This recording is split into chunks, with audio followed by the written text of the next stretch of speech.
И здравейте, уважаеми приятели! Добър ден на всички вас, познати и непознати. Бъдете на първо място живи и здрави вие, вашите семейства, вашите близки, роднини, приятели, братовчеди и така нататък. Включвам се аз набързо, така да си позаснимам, да си поговорим. В момента аз съм в вилна зона в Пампорово. Времето тук е прекрасно, фрапенцето е добре, малко е така на диетка, затова само едно бомбонче ще си хапна.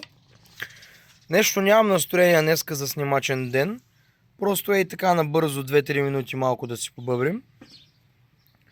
Къщата за гости е прекрасна, както ви казах, може да свържете с мен, налична е постоянно. Налични 5 спални, 3 бани, 3 туалетни, механа долу подземна за събирания за банкети. Изглежда, доста добре направено и подходящо. Има много голям навес. Сега ще ви разведа да ви покажа.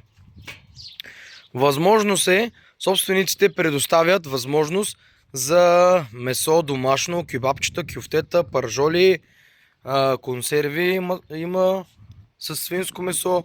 Може също така да се предложи малко прасенце да се оправи тук, да се приготви. Доста интересно е. Сградата е доста голяма, както ви казах. Има си и гаражи, има парк места. Съжалявам, просто малко ми е тежко на стомаха. Тук може да бъде почистено и не мога да говоря вече. Има фурна за печене на агнета, прасета, телета, скари, тонколони, вентилатори, всякакъв вид алкохол, китари. Интересно е направено. Фризери, кухня, съдомиялни, каквото сетите, телевизия. Мисля, че има 12 телевизора, от които всички работят с интернет, с А1, мисля, че бяха доста програми. Малък хладилник, фризер, котлонче, баня и туалетна тук, такава външна бърза. Не е нещо вау. Складово помещение да си държите на някои неща, ако искате за тук.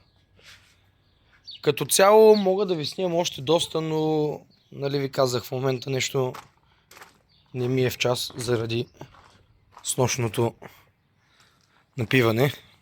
С извинение или без. Снощи много зацапахме свещите. Там също има места да се паркира автомобил. Мисля, че до 2 автомобила влизат. Какво друго? Питайте вече нещо, ако искате. То как да питате?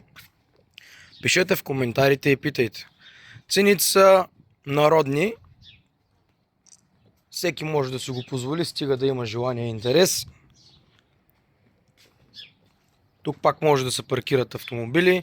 Малко е неприятно, защото имало клиенти с по-стари автомобили, които не са поддържани и са направили тези петна, което е неприятно. И разбира се, не казвам, че всички стари автомобили са по този начин. Просто в случая този е бил. Може да е нов и пак да тече, може да е много стар, но като е поддържан няма да има проблеми. Ето вижте, какви петна, собствениците малко се сърдат на това.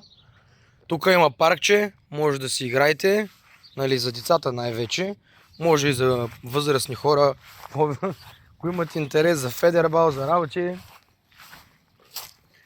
Има си тук някой друг плот, някой късметлия, може да си откъсне. Примерно както аз сега ще си откъсна. Що да не? И някоя женичка тук си оставила гривната. Общо взето това е. Сега нагоре няма да разхождам и самата вила. Ето я.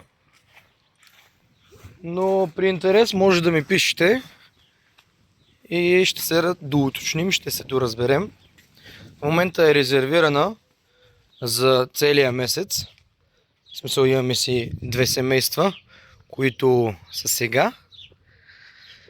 След това има още една голяма компания от 25 човека. И общо взето до края на месеца е пълно с резервации. Моля за следващия месец, ако някой прояви интерес, да ми пише. Бързо проявяват хората по принцип интерес, като чуят цената, така че побързайте за да успеете да резервирате вашата почивка. Шегувах се одеве, не е в Пампорово, не е далеч, на 9-10 км от Пловдив е, на 9-10 км, както казах, и от Пловдив, на 20-30 км от Пазарджик, на 10 км от Труд, на 2 км от магистралата. Директно от магистралата, ако пътувате от Бургас или София или каквото и да било, слизате и влизате точно в това село. Бъдете живи и здрави